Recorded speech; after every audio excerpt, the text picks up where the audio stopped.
ہم سمجھتے ہیں کہ گورنمنٹ کی اس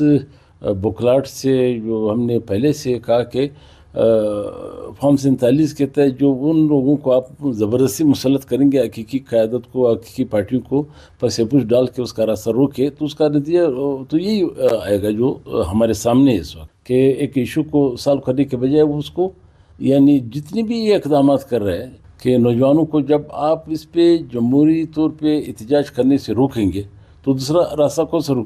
رہتا ہے؟ ہم تو بار بار حکومت کو، ریاست کو یہ بتا رہے ہیں کہ یہ جو آپ خدا رہا جمہوری راستے بند کر رہے ہیں، تو اگر آپ نے فیصلہ کیا کہ لوگوں کو زبردستی پھاڑوں کی طرف بیچ دے تو پھر تو ٹھیک ہے، اگر نہیں تو احتجاج سے کیسے آپ کسی کو روک سکتے ہیں؟ آج بھی ہم کہتے ہیں کہ بلوچستان میں آپ جو بھی اقدامات کریں گے وہ بات کی بات ہے، لیکن یہاں کے لوگوں کا ٹرسٹ کو بحال کرنے کے لیے سب سے پہلے اقدامات اٹھانے ہوں گے، اور وہ ٹرسٹ جو ہے اس وقت قائم ہوگا کہ آپ تمام لاپتہ افراد کے ایشو کو سالو نہیں کریں گے، لوگوں کو بتائیں گے نہیں کہ جو ان کے پاس ہے، جن کے خلاف کیسز ہے، اس کو بے شک عدالتوں میں پیش کیا جائے، اور دوسرے لوگوں کا یہ مسئلہ حل کے بغیر ابھی صورتحال جو ہے وہ ڈیڈ لاک آ گئی، اس کو آگے نہیں بڑھا سکتے۔ جمعے کو لانگ مارچ جو ہے وہاں سے وٹ سے سردار صاحب کے قیادت میں شروع ہوگا۔ وہ راستے میں جتنے بھی آپ کے خزدار ہیں، قلات ہیں، مستونگ ہیں،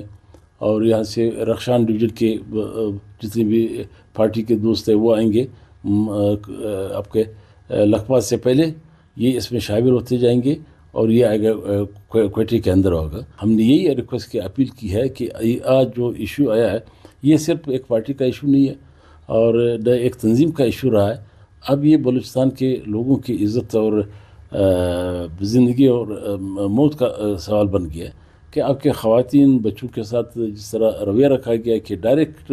پرامن لوگوں پہ گولیاں چلائی جا رہی ہے، تو یہ سارے راستے جو ہے جتنے بھی اقدامات ہیں یہ تباہ کن ہے۔ آپ اظہار رائے سے لوگوں کو یا تو کلیئر کٹ کہے کہ اس ملک میں آئین ختم کر دیا گیا، اب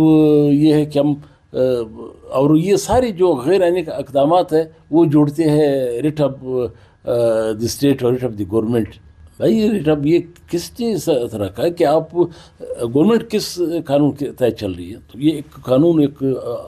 تو ہوگا، کوئی ایک ضابطہ ہوگا، تو اس ضابطے کو جو آپ خود نہیں مانتے پھر کیسے آپ کو کہ حیثیت غیر آئینی ہو گئی؟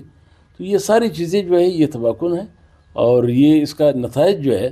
یہ بہت غلط نکلے۔